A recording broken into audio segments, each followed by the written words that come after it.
Hello there, it's 6 a.m. GMT, and you are listening to the Starr Breakfast News with me, Obed Gaglo.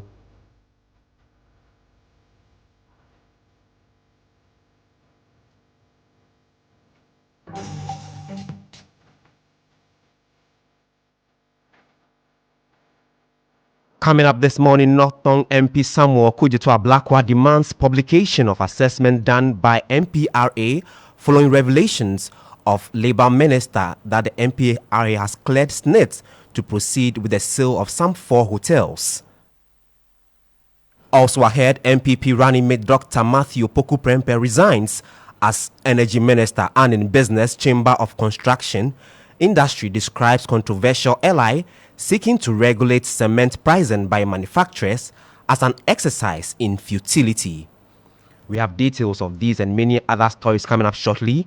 Do stay with us.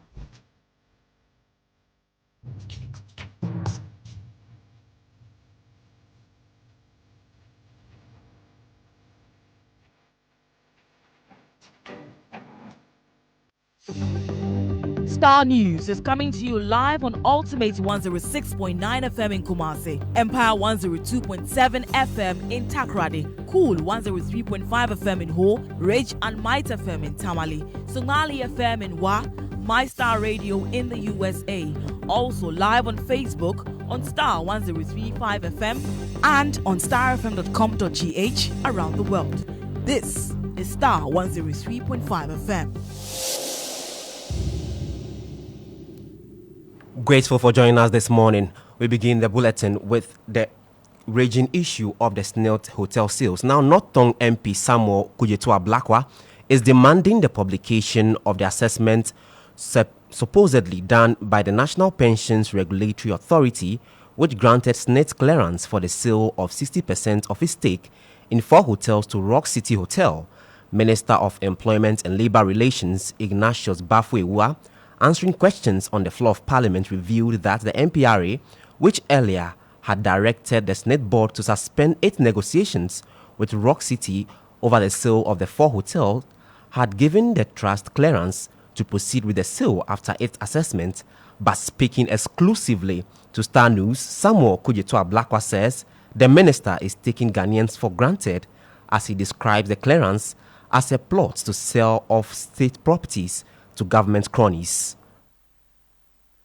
Employment and labor relations is clearly taking the Ghanaian people for granted, and he is underestimating our anger. How can the minister tell us that the MPRA has given SNIT the green light when, as we speak, the transaction advisor, Sem Capital, led by Dr. Sam Mensah, has issued a damning verdict on this transaction? What kind of review has the MPRA done? When the transaction advisor, remember we paid good money to the transaction advisor, $491,000, over 7 million Ghana cedis. If they won't listen to the transaction advisor, why are we spending so much money to obtain this advice from the transaction advisor? The transaction advisor is telling us that after reviewing this deal, they find that Rock City has been made an offer which other bidders did not have. Rock City has been allowed to pay half and then spread the half over a 24-month period. An insider dealing, clear bias, clear discrimination. Other bidders didn't have that. The SNIT pre-qualification criteria is that bidders should have a bank guarantee. Rock City doesn't have a bank guarantee. Rock City, according to the transaction advisor, doesn't have the source of funding. So what kind of green light is the MPRA giving? Clearly, these are government officials determined to sell these hotels, including profitable hotels, to their colleague in government. So on the issue, Samuel Kudjetwa Blakwa is therefore demanding the publication of the assessment done by the National Pensions Regulatory Authority, hinting of a nationwide demonstration in the coming weeks. We challenge the MPRA to publish the outcome of their review. If they are proud of what they have done, if their review is superior to what the transaction advisor has done, if they know they have engaged in legitimate, transparent work, they should publish the review that they have done, subject it to public scrutiny, and let us see that indeed this transaction is above board. They cannot do it because they know they are engaged in insider dealing. We are going to stage the biggest demonstration on this matter across the country. The resistance will continue. We'll work with organized labor. There will be strikes. There is absolutely no way we are going to allow this obnoxious transaction to continue. Away from that, MPP running mate Dr. Matthew Poku-Prempeh has resigned from his position as Energy Minister.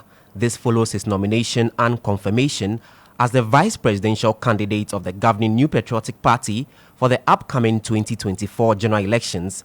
The resignation aims to allow him to fully focus on his new role as the party strives to win the crucial poll. Here are details of a statement signed by the communications director at the presidency, Eugene Ahin, and part of the statement reads that the president, Nana Dankwa Akufo-Addo, has expressed his deep gratitude to Dr. Matthew Poku-Prempeh for his dedication service to the government and the people of Ghana. His tenure as Minister of Education and Minister for Energy has been marked by a stellar record of accomplishment and significant contribution to the education and energy sector.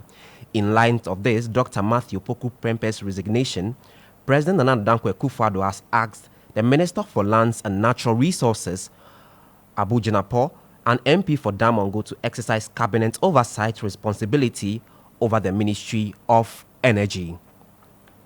Now, away from that, the Chamber of Construction Industry has described a controversial legislative instrument seeking to regulate cement pricing by manufacturers as an exercise in futility. Despite concerns raised by sector players, the Minister for Trade and Industry, Katie Hammond, last week laid a legislative instrument in Parliament. You recall the Speaker of Parliament, Alban Bagbin, has advised the sector minister to withdraw the LI in order to address concerns which could lead to the defeat of the legislation at the court, since Parents Act are against price control. Speaking to Starr News after a stakeholder forum by the Ghana Chamber of Construction Industry and the Chamber of Cement Manufacturers Ghana, Chief Executive Officer of the Chamber of Construction Industry, Emmanuel Cherry, said the LI cannot address the concerns of industry players. So the underlying factor must be taken care of. Would you describe this LI as an exercise in futility? For now, yes. It doesn't have anything to kill for now. Because if you pass it, no matter what. Today, are we not buying fuel? Are we not buying fuel? If you go to, for instance, oil, the price is it the same as to Shell? Is it the same as to Total? They are not. Even though there is a regulator there. You see? So in as much as you bring the regulations, we don't have a problem with it. But the problem here is, let us tackle the underlying factor, which is even affecting the petroleum sector as a result of the price adjustment. Today, utility bills has been upwardly adjusted. Why? It's because of this international pressure. So if those things cannot be taken care of by a prudent management of the economy and then proper watertight policy, then to be honest, you are afraid. Anything you bring, it will be thrown overboard because it will not solve the problem until the economic indicators are being taken care of. So government through cabinet must come again. Let them meet and then other stakeholders and find a better way solving the forest issue, which is the challenge affecting the entire economy at large. Away from that, all shops and markets in the central business district of Accra are expected to remain closed from 6 a.m. to 12 noon on Saturday, July 13, to make way for the Omoho cleanup exercise initiated by the Ghana Traditional Council, led by the Gamanche, His Royal Majesty King Takite Kochu II. The head of public affairs of the Accra Metropolitan Assembly, Gilbert Niankra, reiterated that the closure of shops is to ensure massive participation in the cleanup exercise to enhance environmental cleanliness across the city and transform Accra into one of the cleanest cities in Africa. Speaking to Starr News, he mentioned that pharmacies, health facilities and financial institutions are only exempted from the closure. Have a listen. What is being done basically to ensure that we have some environmental cleanliness across the city, and the Omowo festivities is just around the corner. So this is to ensure that the entire area is very, very clean, to be able to attract tourists as well. Let me state that on Saturday, all these shops within the AMA zone, and let me state that within the AMA zone, all shops and businesses, and we are looking at shops and businesses around Mokola, Okanshi, Katamanton, Rollins Park, the CMB area. Now, aside these areas, we also go to Koligono and Kolibu, and we expect that shops and traders, businesses would close down and get their staff to be part of this very exercise so that we finish it as soon as possible. All should come on board, residents, departments, agencies, everybody, as I said, market leaders, transport unions, opinion leaders, even teachers, schools and all that. Everybody should come so that we ensure that we embark on this cleanup exercise successfully.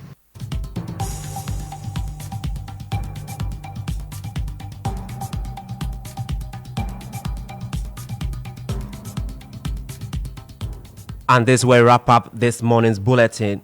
For more news, log on to starfm.com.gh. My name is Obed Gaglo.